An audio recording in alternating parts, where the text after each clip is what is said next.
तो हाय दोस्तों, मैं अजय शंकर और मैं फिर आज आप सबों के बीच क्लास 9th के मेंसुरेशन चैप्टर में सर्किल के बारे में देखेंगे। तो सबसे पहले हम लोग चित्र बनाएंगे अपने हाथ से, खुद से। इसलिए बनाएंगे ताकि हम लोग को कुछ उसमें इंटरेस्ट आए, अच्छा लगे और बना करके कुछ समझेंगे कि चित्र आखिर बना, सर्किल बना कैसे बना। तब हम लोग को कुछ फार्मूला कुछ और आसान होगा याद करने में। वरना पेन से लिख देना याद करना तो बहुत बार अपने याद कर चुके होंगे, लेकिन फिर भूल जाते हैं। लेकिन कोशिश कीजिए कि सबसे पहले फिगर को आप बनाए, जिस चीज़ से मर्ज कर रहे, चाहे जो चीज़ को माने, लेके हाथ में उसको लीजिए, देखिए, तब उससे फार्मूला को रिलेट कीजिए, देखिए, समझिए कि कैसे बना है, आखिर वजह क्या है कि ये फार्मूला यही क्यों हुआ। तो दोस्तों, सबसे पहले चित्र हम लोग देखेंगे। ये सर्किल है, फुल सर्किल है, और एक हाफ सर्किल है। हाफ में आधा और एक फुल सर्किल। ये भी एक प्रकार के सब सर्किलें हैं, लेकिन छोटा बड़ा है। और एक मैं रेक्टेंगल लाया हूँ, आयत लाया हूँ। इसलिए लाया हूँ कि कहीं ना कहीं घुमा फिरा कर देखा जाए तो एक सर्किल जो है एक आयत से ही बना है, और एक आयत एक सर्किल से ही बना है। घुमा फिरा कर देखा जाए, यानी ये इससे बना है और ये इससे बना है, घुमा फिरा कर। तो सबसे पहले अब देखेंगे इसमें क्या क्या चीज़ है। इसमें एक तो सेंटर है, सेंटर से परिधि तक, यानी यहाँ तक। सबसे पहले जानिए, सेंटर के एक सर्किल के चारों तरफ की रेखा, एक सर्किल के बाहरी रेखा को माप को परिमाप कहते हैं। एक सर्किल के बाहरी रेखा के माप को परिमाप कहते हैं। यानी बाहरी जो रेखा है, ये इसको माप देंगे, जोड़ देंगे तो हम इसको क्या कहेंगे? परिमाप कहेंगे। तो हम कह रहे हैं कि एक सेंटर से, परिमाप के परिभाषा मतलब परिमाप किसे कहते हैं, आप परिमाप देख भी लिए। अब सेंटर से परिधि तक, यहाँ तक की दूरी को क्या कहते हैं? त्रिज्या कहते हैं। और पूरा यहाँ से यहाँ तक की दूरी को व्यास कहते हैं। अब हम इसको हाफ से सर्किल से समझेंगे। यानी एक सर्किल है, यानी सर्किल में सबसे बड़ी रेखा, यानी एक ऐसे खींचेंगे तो रेखा बन गया। हम पूरे को व्यास कहते हैं, यहाँ से यहाँ तक। लेकिन जब इसको आधा मोड़ देंगे तो यहाँ से यहाँ तक त्रिज्या कहते हैं, आर। तो त्रिज्या भी देख लिए, व्यास भी देख लिए, परिमाप भी देख लिए। ठीक, अब देखेंगे कि इसका क्षेत्रफल भी देख लिए कि एक वृत्त के अंदर टोटल भागों को क्या कहते हैं? क्षेत्रफल कहते हैं। परिधि के अंदर सभी भाग को क्या कहते हैं? एक सर्किल के परिधि के अंदर, परिमाप के अंदर के सभी एरिया भाग को क्या कहते हैं? क्षेत्रफल कहते हैं। तो अब देख लिए कि ये कैसे बना। मैं क्या किया था कि एक सर्किल को आधा काट दिया, इतना आधा काट के मैंने फिर इतना काट दिया, मोड़ दिया। और इसमें क्या किया कि 1 2 3 4 टुकड़ा बनाया। फिर इसमें से 4 टुकड़ा इसमें बनाया, तो आधा में 8 टुकड़ा बना। और फिर आधा में 8 टुकड़ा बनेगा, तो 16 टुकड़ा बना। तो ये 16 टुकड़ा को जब हम जब इसको काटेंगे ना, ऐसे कैंची से ऐसे ऐसे ऐसे जब काटेंगे, और जब इसको फैलाएंगे ऐसे, तो ये ऐसे फैल जाएगा, ऐसे फैल जाएगा। और ये जब ऐसे फैल जाएगा और ये कहीं वैसे फैल जाएगा, तो कहीं ना कहीं देखिए इस प्रकार से ये फैला हुआ है। और ये इस तरह से फैला हुआ है कि एक प्रकार की आयत बन गया। आयत बन गया, तो आयत बन गया तो ये वाला त्रिज्या हो गया। ये वही भाग है ना, ये वाला आधा भाग, ये वाला देखिए, ये वही भाग है। और ये वाला जो भाग है, ये वाला,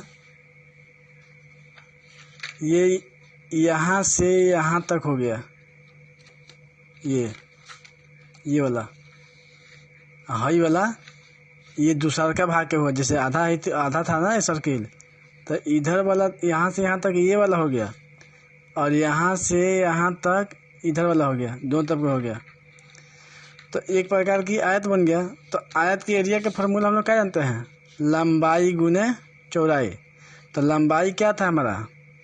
आर था। इसके लिए यहाँ तो क्या है? लंबाई। तो यही आर था ना, यही था ना त्रिज्या, त्रिज्या ही था ना, तो त्रिज्या ही है तो इसको हम आर मान लेंगे, हम यहाँ पर लिख देंगे आर। अच्छा ये वाला जो था ये भाग था, ये यहाँ से यहाँ तक, तो ये वाला भाग पता है आपको क्या है? ये पाई आर है, यहाँ से यहाँ तक पाई आर है होता है, आगे चलिए दिखाएंगे बताएंगे।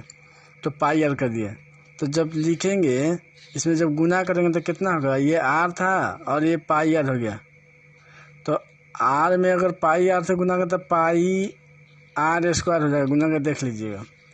तो इसका क्षेत्रफल अगर आप भुला जाते हैं वृत्त का क्षेत्रफल तो इतने याद रखिएगा कि ये आर होता है और ये पाई आर होता है, आर में पाई आर से गुना करेंगे तो पाई आर स्क्वायर हो गया। इसी से संबंधित आप इसका क्षेत्रफल ज्ञात बता सकते हैं।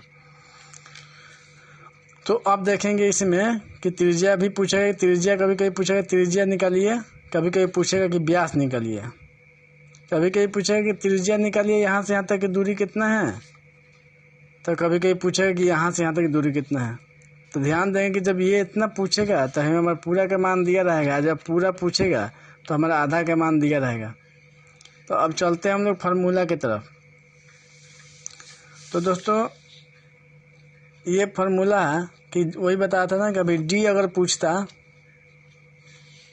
यानी यहाँ से यहाँ तक पूरा ये, तो उसमें आर के मान दिया रहता पहले से, तो आर के मान में 2 से गुना कर देंगे तो हो जाता, पूरा डी के मान निकल जाता। अगर आर के मान पूछेगा तो पूरा डी के मान दिया रहेगा, तो पूरा डी के मान दिया रहेगा तो उसमें 2 से भाग लगा देंगे, डी के आर के मान निकल जाएगा। आर का मतलब होता है रेडियस त्रिज्या होता है और डी का मतलब होता है कि डायमीटर व्यास होता है। अब चलते हैं प्राइमीटर ऑफ सर्किल। अब इसकी परिमाप कह रहा है, इसकी परिमाप चारों तरफ की भुजा के अगर ज्ञात इस रेखा की लंबाई ज्ञात करना होगा तो उसके लिए फार्मूला रहेगा 2 पाई आर, 2 तो रहेगा ही रहेगा, पाई का मान होता है 22/7 होता है, और गुने आर का मान तो दिया ही रहेगा, इसमें त्रिज्या का मान दिया रहेगा, चाहे 5 सेंटीमीटर दो चाहे 7 सेंटीमीटर दो। अच्छा अगर इसको हम आधा कर दिए, अब इसका परिमाप ज्ञात करना होगा, तो अभी तो पूरा था तो आधा करेंगे, तो आधा करने के लिए इसमें क्या कर दिए 2 से भाग लगा दिए, तो 2 से भाग कोई भी चीज़ को जब आधा करेंगे तो इसमें 2 से भाग लगा देते हैं, इसमें हो गया। तो क्या बच गया इसमें? तो अब आप सोचिएगा कि भाई 2 से 2 जब कट गया तो बच गया क्या? पाई आर। अब आप सोचिएगा कि इसका परिमाप पाई आर, लेकिन नहीं, ये यहाँ से यहाँ तक खाली पाई आर हुआ, लेकिन उस समय अब आधा में ये भी जुटेगा, तो ये भी जुटेगा, तो अब आप सोचिएगा कि अरे तो इसको जोड़ना पड़ेगा, तो हाँ इसको जोड़ना पड़ेगा। तो ये कितना होता है यहाँ से यहाँ तक? तो यहाँ से यहाँ तक या तो डी होता है और चाहे 2 आर होता है, तो हम यहाँ पर 2 आर जोड़ दिए हैं। अगर आपको कहिएगा कि ना हम यहाँ पर डी लिखना चाहते हैं तो आप डी भी लिख सकते हैं, कोई दिक्कत नहीं है, या उसके बदले आप देखें तो इसमें पाई आर है और इसमें 2 आर है, तो इसमें से क्या, इसमें क्या दिखाई दे रहा है, इसमें क्या दिखाई दे रहा है? एक नहीं, तो इसमें आर दिखाई दे रहा है, इसमें भी आर दिखाई दे रहा है, तो आर हम बाहर निकाल लिए। यहाँ पर क्या बच गया? पाई, तो पाई है, प्लस है तो प्लस, ठीक। अच्छा और यहाँ पर क्या बच गया था? 2 बच गया था, तो यहाँ पर 1 नहीं होगा, ये 2 होगा। कितना होगा? 2 होगा, क्योंकि 2 यहाँ बच गया, आर तो निकल गया यहाँ पर बाहर। तो बोल सकते हैं कि आर इंटू पाई प्लस 2 अर्ध परिमाप। अब देखेंगे एरिया ऑफ सर्किल। अब इसके क्षेत्रफल देखेंगे, पूरे के क्षेत्रफल कितना होता है। तो इसके क्षेत्रफल देखें तो क्या होता है? पाई आर स्क्वायर। मैं बताया था ना इससे लंबाई गुना चौड़ाई में, यानी ये आर था, ये पाई आर था, जब इसमें गुना कर दिए तो पाई आर स्क्वायर हो गया, क्योंकि यहाँ के आर था, इसमें के 1 आर है, इसमें के 1 आर, तो 2 आर स्क्वायर हो गया। पाई 1 था तो 1 पाई रह जाएगा। अगर हाफ के पूछ देगा ये तो पूरा सर्किल को हो गया, लेकिन अगर हाफ सर्किल के पूछेगा इसका, तो अब क्या करेंगे उसमें? तो इसकी जितना क्षेत्रफल होगा ना उसमें 2 से भाग लगा देंगे तो हमारा हाफ का मान निकल जाएगा। तो पूरा का कितना था? पाई आर स्क्वायर था, उसमें 2 से भाग लगा दिए तो हाफ का हमारा निकल गया। अब दोस्तों एक क्वेश्चन हम लोग देख लेते हैं बना करके, छोटी सी हल्की सी।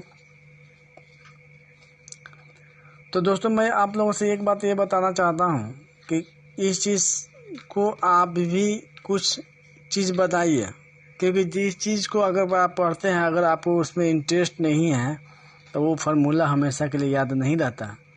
तो मैं आपसे कह रहा हूँ कि आप भी कुछ चित्र बनाइए, बनाने से कुछ इंटरेस्ट आएगा तो आपको उसमें रुचि होगा कि हाँ ये चीज़ ऐसे बना गया, ये होगा। उसका फार्मूला आपको बनाते समय में हमेशा माइंड में घूमते रहेगा, तो कुछ और भी आसान होगा याद करने में। वरना ही खाली लिख देने से याद नहीं हो जाएगा, याद कीजिएगा फिर भूलिएगा। इसलिए आप खुद से कुछ चित्र बनाइए और समझिए कि आखिर बना कैसे, और हम इसमें क्या कुछ चेंजिंग कर सकते हैं तो कर भी सकते हैं, अगर आप कर सकते थे तो दोस्तों एक देखिए क्वेश्चन देखा जाता है बना करके कि क्या क्या क्वेश्चन आ सकता है। क्वेश्चन क्या आ सकता है आपने कोई बात नहीं है, क्वेश्चन की कोई जरूरत नहीं है। आप इस फार्मूला के साथ में रखिए और बुक उठाइए, बुक से उठा करके सर्किल से संबंधित अगर क्वेश्चन पूछता है तो जो चीज़ पूछता है पहले आप उसको लिखिए। जैसे मान लें कि आपको कह दिया कि व्यास ज्ञात करें, तो व्यास को इंग्लिश में क्या कहते हैं, डायमीटर। डायमीटर को कैसे सूचित करते हैं, डी। तो डी जब पूछेगा तो हम डी लिखेंगे तो उसमें हम लोगों का आर का मान दिया रहेगा, तो आर का मान यहाँ बैठा देंगे तो डी का मान निकल जाएगा। तो जो चीज़ पूछेगा फार्मूला लिखिए, और जो चीज़ दिया रहेगा उसको भी दिखाइए कि हाँ ये चीज़ का मान दिया हुआ। खुद जब फार्मूला लिखिएगा तो अपने आप मानने लगेगा कि हाँ इसको हमको दीजिए, ये आर का मान हमको चाहिए। अगर आर निकालना हो तो कहेगा हमें डी का मान चाहिए, तो डी का मान तो आपको रखना पड़ेगा बुक से। अगर आप पैरामीटर निकाल रहे हैं तो आपको आर के मान ये मांगेगा, तो आर के मान आपको बुक में से देख के लिखना पड़ेगा। अगर आपको सेमी पैरामीटर का मान पूछ रहा होगा तो उसमें भी आर के मान आपको दिया रहेगा तो निकालिएगा। फिर आपको एरिया अगर निकालने के लिए कह रहा होगा तो उसमें आर के मान दिया रहेगा, तो आर के मान यहाँ पर पुट करेंगे। फिर आप हाफ एरिया ऑफ सर्किल का पूछेगा तो फिर आपको आर का मान दिया रहेगा, तो उससे निकल जाएगा। ठीक है दोस्तों, तो दोस्तों मुझे उम्मीद करता हूँ कि आपको ये कुछ वीडियो पसंद आया होगा। अगर पसंद आया होगा तो इस वीडियो को अधिक से अधिक शेयर करें, लाइक करें, और आप इस वीडियो के लिए नए हैं तो चैनल को ज़रूर सब्सक्राइब करें, ताकि जो मैं वीडियो हमेशा डालते हैं वो वीडियो आप तक पहुंच पाए। तो ओके, थैंक यू।